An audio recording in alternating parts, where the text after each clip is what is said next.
प्यारे देशवासियों, नमस्कार।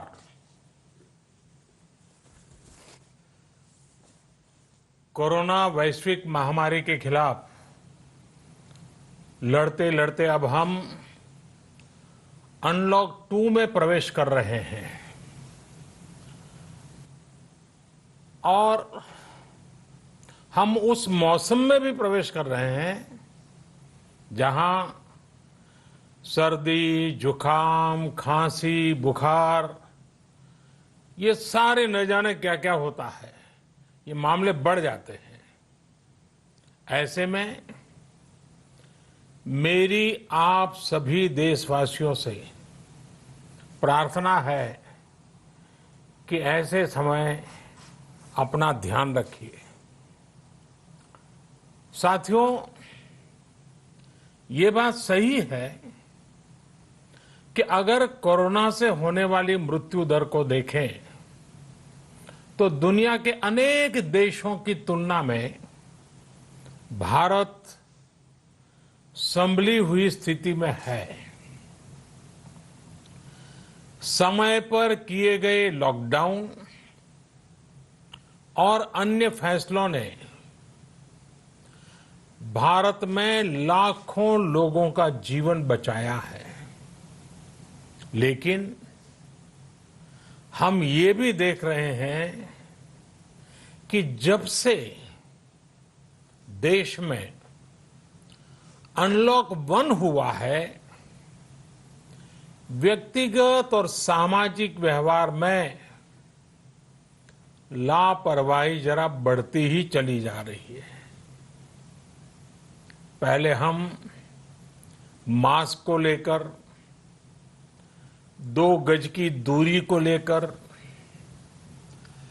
20 सेकंड तक दिन में कई बार हाथ धोने को लेकर बहुत सतर्क थे, लेकिन आज जब हमें ज्यादा सतर्कता की जरूरत है तो लापरवाही बढ़ना बहुत ही चिंता का कारण है। साथियों, लॉकडाउन के दौरान बहुत गंभीरता से नियमों का पालन किया गया था। अब सरकारों को, स्थानीय निकाय की संस्थाओं को, देश के नागरिकों को फिर से उसी तरह की सतर्कता दिखाने की जरूरत है। विशेषकर कंटेनमेंट जोन्स, उस पर तो हमें बहुत ध्यान देना होगा। जो भी लोग नियमों का पालन नहीं कर रहे हैं, हमें उन्हें टोकना होगा, रोकना होगा और समझाना भी होगा।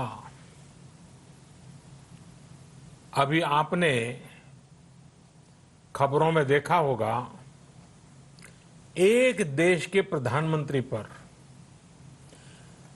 13,000 रुपये का जुर्माना इसलिए लग गया क्योंकि वो सार्वजनिक स्थल पर मास्क पहने बिना गए थे। भारत में भी स्थानीय प्रशासन को इसी चुस्ती से काम करना चाहिए। ये 130 करोड़ देशवासियों के जीवन की रक्षा करने का अभियान है। भारत में गांव का प्रधान हो या देश का प्रधानमंत्री, कोई भी नियमों से ऊपर नहीं है। साथियों, लॉकडाउन के दौरान देश की सर्वोच्च प्राथमिकता रही ऐसी स्थिति न आए कि किसी गरीब के घर में चूल्हा न जले। केंद्र सरकार हो, राज्य सरकारें हो, सिविल सोसाइटी के लोग हों, सभी ने पूरा प्रयास किया कि इतने बड़े देश में हमारा कोई गरीब भाई बहन भूखा न सोए। देश हो या व्यक्ति, समय पर फैसले लेने से, संवेदनशीलता से फैसले लेने से किसी भी संकट का मुकाबला करने की शक्ति अनेक गुना बढ़ जाती है। इसलिए लॉकडाउन होते ही सरकार प्रधानमंत्री गरीब कल्याण योजना लेकर आई। इस योजना के तहत गरीबों के लिए 2.25 लाख करोड़ रुपए का पैकेज दिया गया। साथियों, बीते 3 महीनों में 20 करोड़ गरीब परिवारों के जनधन खातों में सीधे 31,000 करोड़ रुपया जमा करवाए गए हैं। इस दौरान 9 करोड़ से अधिक किसानों के बैंक खातों में 18,000 करोड़ रुपए जमा हुए हैं। इसके साथ ही गांवों में श्रमिकों को रोजगार देने के लिए प्रधानमंत्री गरीब कल्याण रोजगार अभियान तेज गति से आरंभ कर दिया गया है। इस पर सरकार 50,000 करोड़ रुपए खर्च कर रही है। लेकिन साथियों, एक और बड़ी बात है जिसने दुनिया को भी हैरान किया है, आश्चर्य में डुबो दिया है। वो ये कि कोरोना से लड़ते हुए भारत में 80 करोड़ से ज्यादा लोगों को 3 महीने का राशन, यानी परिवार के हर सदस्य को 5 किलो गेहूं या चावल मुफ्त दिया गया। इसके अतिरिक्त प्रति परिवार हर महीने 1 किलो दाल भी मुफ्त दी गई। यानी एक तरह से देखें तो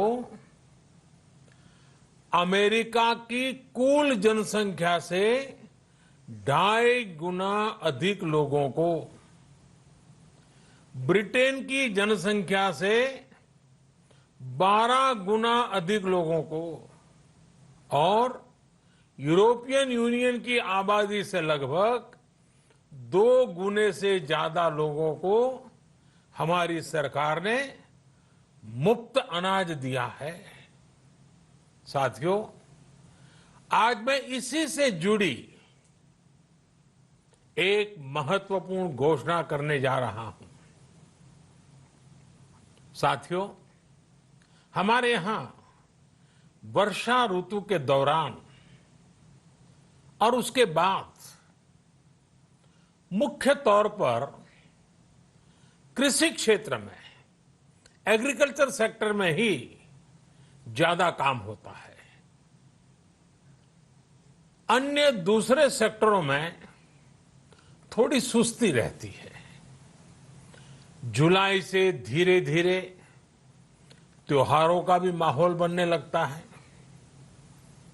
अब आप देखिए, अभी 5 जुलाई को गुरु पूर्णिमा है, फिर सावन शुरू हो रहा है, फिर 15 अगस्त आएगी, रक्षाबंधन आएगा, कृष्ण जन्माष्टमी आएगी, गणेश चतुर्थी आएगी, ओणम होगा और आगे जाएं तो काटी बिहू है, नवरात्रि है, दुर्गा पूजा है, दशहरा है, दीपावली है, छठी मैया की पूजा है। त्योहारों का ये समय जरूरतें भी बढ़ाता है, खर्च भी बढ़ाता है। इन सभी बातों को ध्यान में रखते हुए ये फैसला लिया गया है कि प्रधानमंत्री गरीब कल्याण अन्न योजना का विस्तार अब दिवाली और छठ पूजा तक, यानी नवंबर महीने के आखिर तक कर दिया जाएगा। यानी 80 करोड़ लोगों को मुफ्त अनाज देने वाली ये योजना अब जुलाई, अगस्त, सितंबर, अक्टूबर, नवंबर में भी लागू रहेगी। सरकार द्वारा इन 5 महीनों के लिए 80 करोड़ से ज्यादा गरीब भाई बहनों को हर महीने परिवार के हर सदस्य को 5 किलो गेहूं या 5 किलो चावल मुफ्त मुहैया कराया जाएगा। और साथ ही प्रत्येक परिवार को हर महीने 1 किलो चना भी मुफ्त दिया जाएगा। साथियों, प्रधानमंत्री गरीब कल्याण अन्न योजना के इस विस्तार में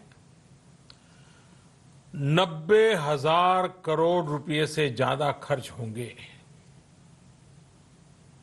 और अगर इसमें पिछले 3 महीने का खर्च भी जोड़ दें तो ये करीब करीब 1.5 लाख करोड़ रुपया हो जाता है। अब पूरे भारत के लिए हमने एक सपना देखा है। कई राज्यों ने तो बहुत अच्छा काम भी किया है। बाकी राज्यों पर भी हम आग्रह कर रहे हैं कि इसको काम को आगे बढ़ाएं। और काम क्या है? अब पूरे भारत के लिए एक राशन कार्ड की व्यवस्था भी हो रही है। यानी एक राष्ट्र एक ration card, one nation one ration card. इसका सबसे बड़ा लाभ उन गरीब साथियों को मिलेगा जो रोजगार या दूसरी आवश्यकताओं के लिए अपना गांव छोड़ करके कहीं और जाते हैं, किसी और राज्य में जाते हैं। साथियों, आज गरीब को, जरूरतमंद को सरकार अगर मुफ्त अनाज दे पा रही है तो इसका श्रेय प्रमुख रूप से 2 वर्गों को जाता है। पहला, हमारे देश के मेहनती किसान, हमारे अन्नदाता। और दूसरा, हमारे देश के ईमानदार टैक्स पेयर। आपका परिश्रम, आपका समर्पण ही जिसकी वजह से देश ये मदद कर पा रहा है। आपने देश का अन्न भंडार भरा है, इसलिए आज गरीब का, श्रमिक का चूल्हा जल रहा है। आपने ईमानदारी से टैक्स भरा है, अपना दायित्व निभाया है, इसलिए आज देश का गरीब इतने बड़े संकट से मुकाबला कर पा रहा है। मैं आज हर गरीब के साथ ही देश के हर किसान, हर टैक्स पेयर का हृदय से बहुत बहुत अभिनंदन करता हूं, उन्हें नमन करता हूं। साथियों, आने वाले समय में हम अपने प्रयासों को और तेज करेंगे। हम गरीब, पीड़ित, शोषित, वंचित हर किसी को सशक्त करने के लिए निरंतर काम करेंगे। हम सारी एहतियात बरतते हुए इकोनॉमिक एक्टिविटीज को और आगे बढ़ाएंगे। हम आत्मनिर्भर भारत के लिए दिन रात एक करेंगे। हम सब लोकल के लिए वोकल होंगे। इसी संकल्प के साथ हम 130 करोड़ देशवासियों को मिलजुल करके संकल्प के साथ काम भी करना है, आगे भी बढ़ना है। फिर से एक बार मैं आप सबसे प्रार्थना करता हूं, आपके लिए भी प्रार्थना करता हूं, आपसे आग्रह भी करता हूं, आप सभी स्वस्थ रहिए, 2 गज की दूरी का पालन करते रहिए, गमछा, फेस कवर, मास्क ये हमेशा उपयोग कीजिए, कोई लापरवाही मत बरतिए। इसी आग्रह, इसी कामना के साथ मैं आप सभी को बहुत बहुत शुभकामनाएं देता हूं। धन्यवाद।